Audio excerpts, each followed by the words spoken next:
Shalom everybody, greetings from the holy city of Jerusalem. In today's video, I would like to continue with biographies of great tzaddikim.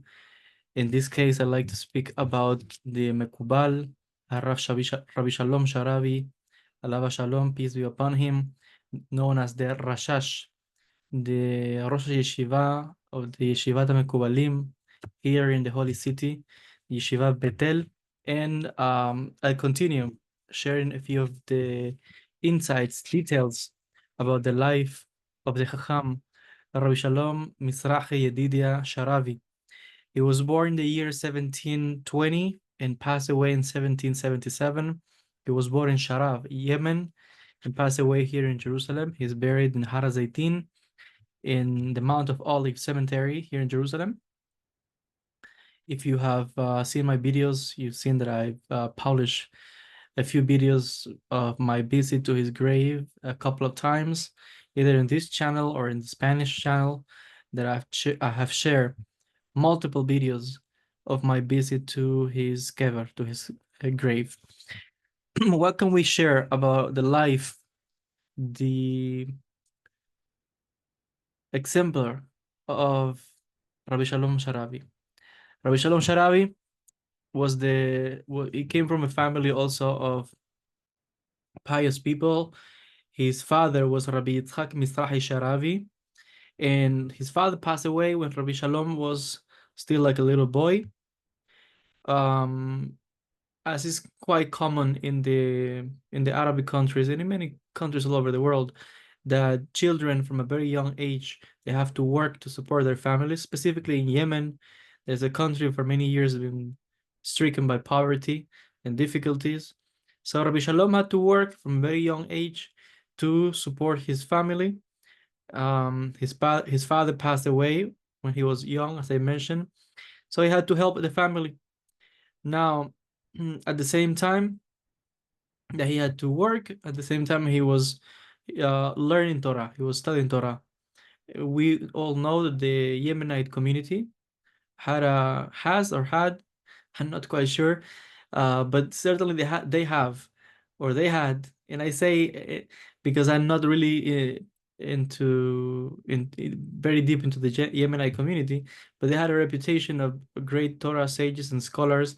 And I speak like this in the sense that I cannot tell right now the situation of the Yemenite community. I still think that they're well known and reputed by the members of their community being able to be really grounded in Jewish life and reading the Torah. Any member of the Yemenite community, even if they're not religious, they're able to read the Torah and have command of Hebrew, etc. But I cannot tell today what's the status of the Yemenite community, if they were as great as in the old days, but in any case, certainly this is a community of great scholars, a very old and ancient community, the Jewish community of Yemen. They say they have their roots in Yemen back in the time of Shlomo Melech, King Solomon, and sadly there are no Jews left in Yemen. Perhaps one or two, or maybe there are people who have Jewish ancestry, but these are people that had through centuries that have been forced to become Muslims. There are a lot of Jewish girls that have been taken from their families, and they have been forced to become Muslim and to marry Muslim men. And certainly you can tell that there is a Jewish blood in Yemen, but there are now a lot of them have Jewish ancestry. Maybe a small group, I'm not sure, but I'm sure that there is Jewish blood among many people that now are Muslim, because throughout time in history we have many incidents in which they have people that have been forced to convert to Islam, and many cases of Jewish girls taken and by force married to Muslim men, and now their children probably don't even know they have Jewish ancestry. In any case, there's no Jews in Yemen right now. Sadly, the last Jew passed away last year, and at least that we know officially, there are no Jews left. Perhaps maybe one or two hidden, We don't know. But the great Yemenite community is finished in Yemen. The majority are now here in Israel or in America. But it's very sad that such an ancient community just got wiped out because of the extremism and intolerance from Muslim extremists. In any case, Rabbi Shalom Sharabi came from the great community of Yemen. We know that from the very early days, he decided to dedicate his life to the learning of the Torah, to study the Torah, and we know that he took with very profound seriousness his choice of learning Torah and becoming a Torah scholar. Not only at a very early age, he learned the exoteric part of the Torah, meaning the Peshat, the Rash, Remez, but also the Sod, the Kabbalah. Very young, maybe in his teens, he already was learning and studying Kabbalah in secret, because as we know, there are many taboos about learning Kabbalah from a young age. Although in reality, most of the great Kabbalists, none of them follow that, and that's the approach of certain communities. But in reality, all of the great Kabbalists all started in their teens to study Kabbalah, but it was secret, because if you make too much noise, then that's not good. So and that was the case for Rabbi Shalom Sharabi, that he also, when he was very young, in his teens, started to learn Kabbalah in secret. And he was learning with the great Chachamim of Chachamei Taiman, the Chachamim of Yemen. We know that on one occasion he was traveling because of business, in a caravan, and he found himself in a very difficult situation. His life was in danger, and Rabbi Shalom promised himself that if the Almighty saved him, he would one day do Aliyah to Eretz Israel. He would move from Yemen to the land of Israel. And so it happened. Hashem helped him, protect him, and Rabbi Shalom fulfilled his vow. Eventually, he left his family, he left his friends, and started on a journey from Yemen to the Holy Land, to the land of Israel. During his travels, he went through India, Baghdad in Iraq, Damascus in Syria, and in each of these countries, he was able to do little jobs to support himself and to pay the expenses of the travel. And at the same time, when he had spare time, or he created a spare time, maybe staying awake at night to learn Torah. We know that the great Rabbi Ben Ish Chai alav Shalom, Rabbi Yosef Haim from Baghdad, he wrote the following about Rabbi Shalom Sharabi. He said, before his light shine in Jerusalem, he came to Baghdad and he walked on the streets of our capital. Nevertheless, the people of our city did not knew of his greatness. Otherwise, they have been put a crown on his head and learning from him and choosing him as their rabbi. Lucky was the eye who was able to see him. This is Rabbi Yosef Chaim speaking about Rabbi Shalom Sharabi, saying that the people of Baghdad, when he was there, they didn't know who he was. If they had known such a great rabbi was visiting their city, certainly they would have put a crown on his head and beg him to stay and become their rabbi. On his way to the Holy Land, Rabbi Shalom Sharabi, eventually he ran out of funds. It was very hard, in the old days to travel, not that simple. And we know that because of this, he found himself out of money. He had to stay in Damascus in Syria for a little bit of time and looking for a job, and in the meantime finding the way to continue his journey to Eretz Israel. In short time after he arrived in Damascus, the rabbi of the city, Rabbi Shalom, Rav Shaul Parshi, he was a great chacham in that city. He had a reputation of being a person of tzedakah, helping others.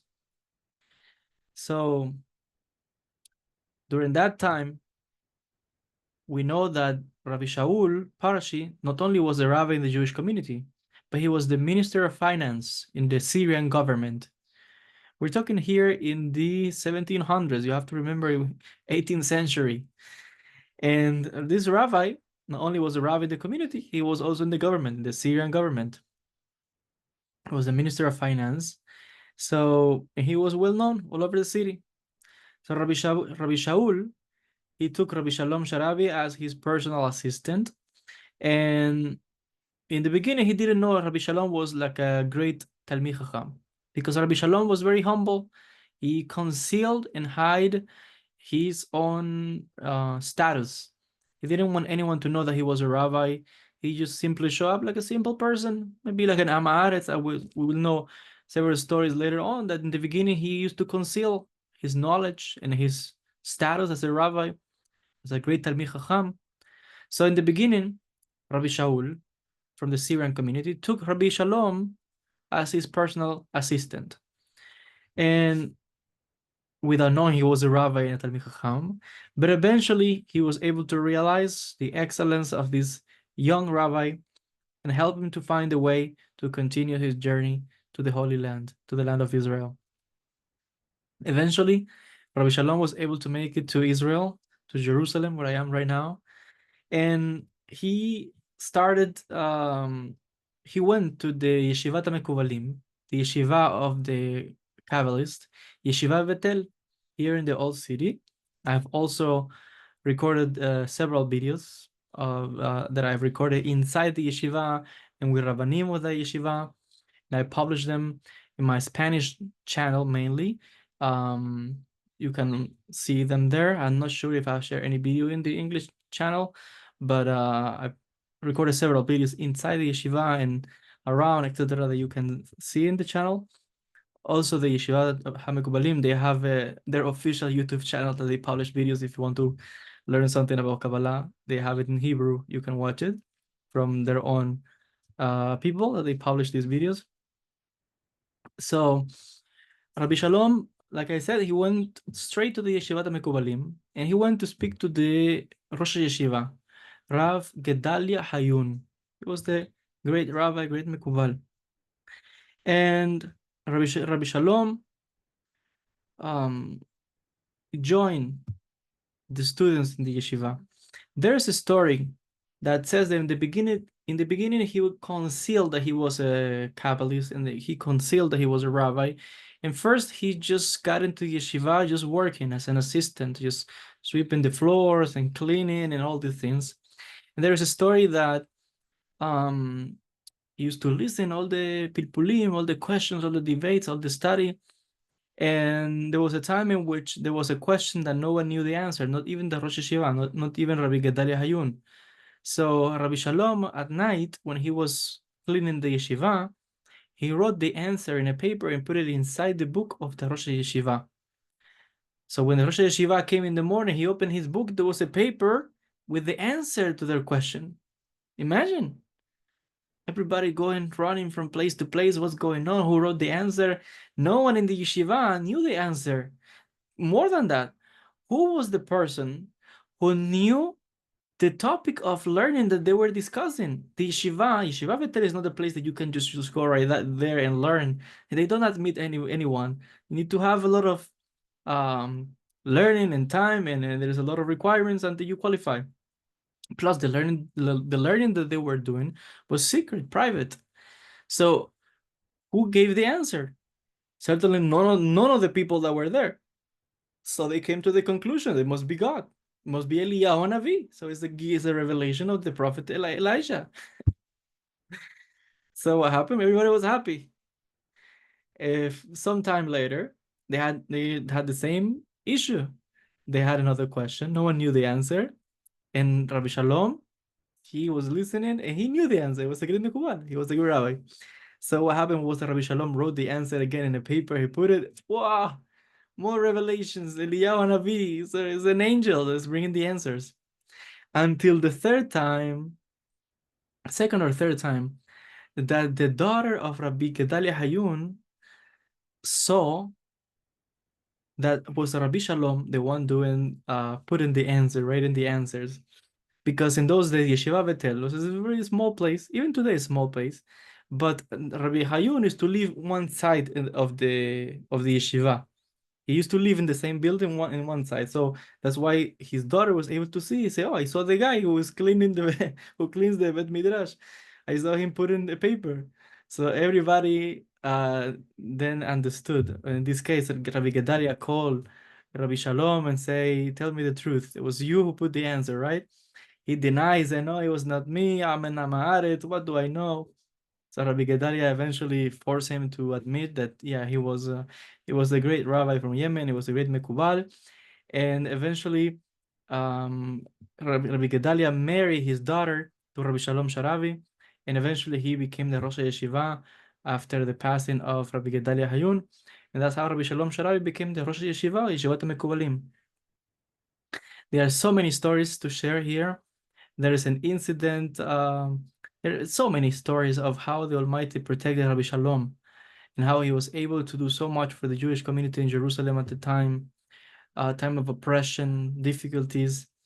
There are stories, so many stories, that how the people were not treated fairly by the government or by the Islamic communities at the time. There's a story of how certain times the Jews were not allowed to go to the Kotel to daven, to pray. Sometimes they allowed them, sometimes they blocked the way. That's how it was. Other time there's another story. One time that there was a Jewish person who passed away, and there was a procession to bury him at Mount of Olives Cemetery, and the Islamic authorities, they blocked the way, say if you want to bury it there, you have to pay us. These were poor people. What are you talking about? You want to make business to bury someone? Today, so that's what happened anyways. But in any case, in the old days, it was not like that. People, you pass away, you just bury you. They don't have to charge you to put you back into the earth that the Almighty created. But today, everything is a business. People charge money to be buried, especially it's very expensive to be buried in the Mount of Olives. But anyway, in those days, that's how it happened. People, you pass away, they just bury you. That's it. And they were taking this Jewish person to be buried at Har HaZeitin, and the Islamic authorities there, they were blocking the way. So there was a sheikh that he was very staunch in the really prohibiting the way. So imagine everybody was going to ask Rabbi Shalom to do something. People crying, Rabbi Shalom, help us. Rabbi Shalom got very upset, and the story says that he said, "Come with me." The procession started again with the body to bury the person, and Rabbi Shalom was right at the front, and on their way, they were passing by the house of this imam, this sheikh of his Muslim, and this person got very upset, and in his house, he put his I don't know I don't know how do you call it in English, but basically it's like these type of constructions that you have certain, like a fence, but this fence like openings, and he took his head out to yell and to the Jewish people, and suddenly he was stuck. He could not take out his head, and then he understood that maybe it was some type of punishment because he was cursing and offending the dead person, but also Rabbi Shalom. So he started begging Rabbi Shalom, I'm sorry, daven to God, pray to God, so he can release me. Rabbi Shalom daven, and the person was able to take his head out. I don't know if this story is 100% true or not, but this is what people tell. All the stories of one time Rabbi Shalom was going at night to the Kotel, and like I said, things sometimes were peaceful, other times there were trouble with the Islamic authorities here in Jerusalem. What happened was There was a group of Muslim people that they were trying to beat Rabbi Shalom, was trying to hurt him. And on his way to the kotel, people realized this, and they went to Rabbi Shalom and said, "We know that you have the custom to go at this time, certain days, to the kotel. Don't go. There is someone, some people that are trying to hurt you. If you go, something bad is going to happen." Rabbi Shalom said, "I'm not worried about this. I'm going to daven to HaKadosh Baruch Hu. I'm going to connect to the Almighty. I don't have to worry. Whatever will be the will of Hashem." So Rabbi Shalom at night, he went to the kotel, and the people were waiting for him. Some Muslim people, maybe extremists, I don't know. They were trying to hurt him. And the moment that they raised their arms, their hands, to put their hands on Rabbi Shalom and hurt him, they became frozen. They became paralyzed. It was unbelievable. They started, they couldn't move. So they started to yell and begging for forgiveness, because they understood that this is not a common man. This is a very holy and pious man, a Mekubal, Rabbi Shalom Sharabi, Allah Shalom. Rabbi Shalom forgave them, and they were able to move once again. So these are just a few stories about the greatest Rabbi Shalom Sharabi. We know, of course, the whole Kavanot Rashash, the Kavanot of the davening. He was the one who expanded in a very, very unique way on the teachings of Rabbi Sagluria. In many ways, the Mekubalim Yeshiva Betel, which is a very particular and distinct community, they consider Rabbi Shalom as the successor of Rabbeinu Isaac Luria, meaning they're very particular about the type of Kabbalah they learn. They don't learn just any Kabbalah. They don't just go learning Breslev and learning Chabad or learning even other systems or the Ramchal. The system of the Yeshiva Betel is only the Kabbalah of the Arizal through the lens of Rabbi Shalom Sharabi, to the learning of the Etz Chaim, to the learning of the works of Rabbi Shalom, to the davening, praying with the kavanot, the meditation, the intentions of names of God, to the tefillah that Rabbi Shalom Sharabi was able to bring into this world, this knowledge. That's the system of the Yeshiva Betel. They're very exclusive about the type of Kabbalah they learn, and is only and exclusively following the teachings of Rabbi Shalom Sharabi, Allah Shalom. Among the great students of Rabbi Shalom Sharabi during that time, we have to mention Rabbi Haim Yosef David Azulay, the Hida, and Rabbi Yom Tov El Ghazi, Rav Haim de la Rosa, Rav Gershon de Kitov, among others. But we all know that his main student was Rabbi Haim de la Rosa, the author of Torah Chacham, a great book also, Kabbalah, very deep, very difficult to understand. And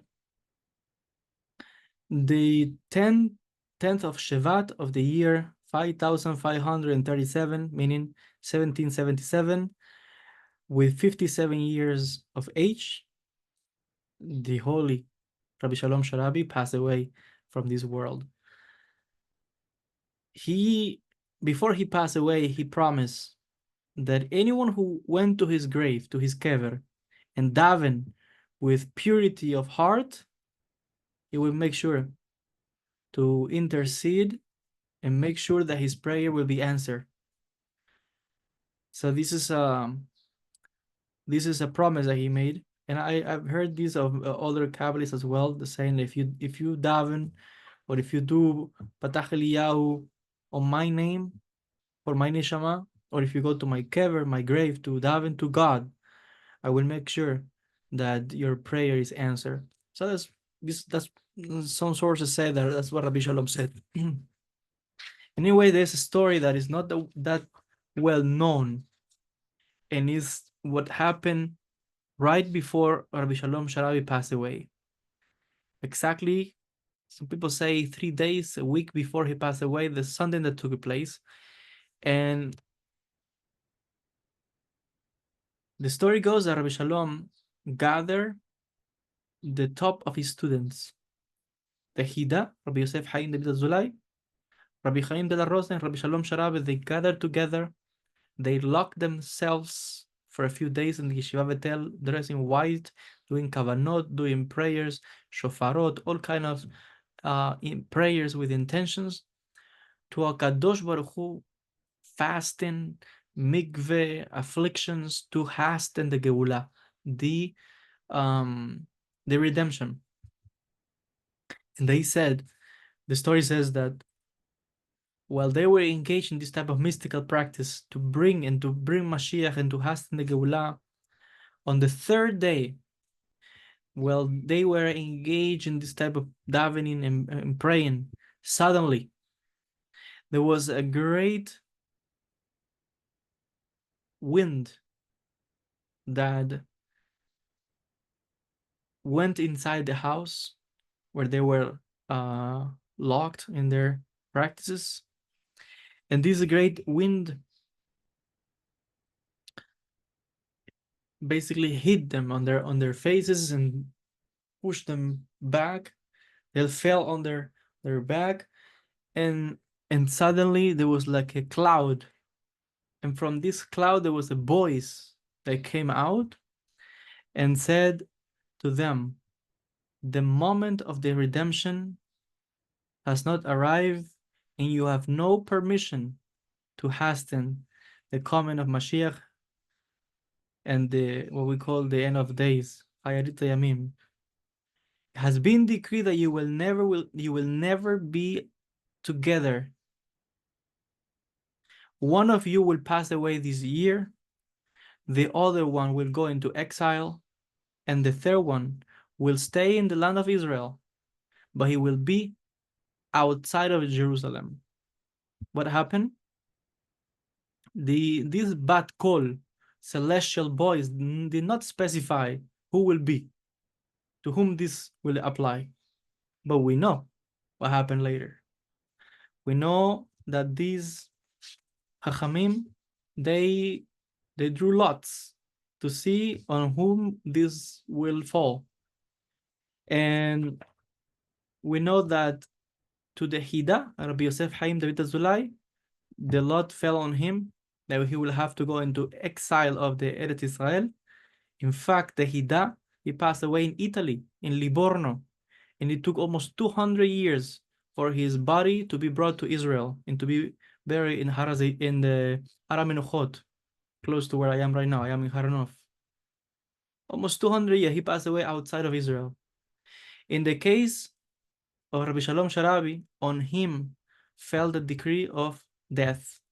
And we know that he passed away that same year.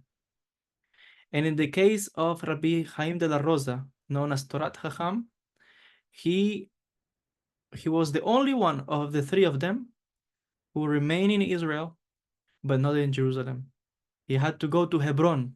He lived there the rest of his days in Hebron. Eventually, he was brought back to Jerusalem, and he's buried in Har HaZeitin, next to the Rashash. Rabbi Chaim de la Rosa, his main disciple, is buried in the Mount of Olives Cemetery here in Jerusalem. He's buried very close to the grave of the Rashash. If you've been to the cemetery, you'll see you have the grave of the Rashash, and a few meters away you have the grave of Rabbi Chaim de la Rosa. But his body was brought back. He had to go to Hebron. So this is one of those stories that we find in history. Great Mekubalim, things like this happen, and things did not end well. This story is not that well known, but is being compiled in the book The Legacy of Our Sages by Rabbi Yehuda Azulai, this book that I have right here. He brings this story if you want to read it yourself. This is where I'm quoting this story. In either case, I just wanted to make this video to honor the memory of Rabbeinu Shalom Sharabi, Allah Shalom, peace be upon him. Great, mamash, one of the greatest sages in the field of Kabbalah, the Jewish nation. Zechuto yagen alenu. May the Almighty bless you all, sending you greetings from the city of Jerusalem, from Israel. Shalom, everybody.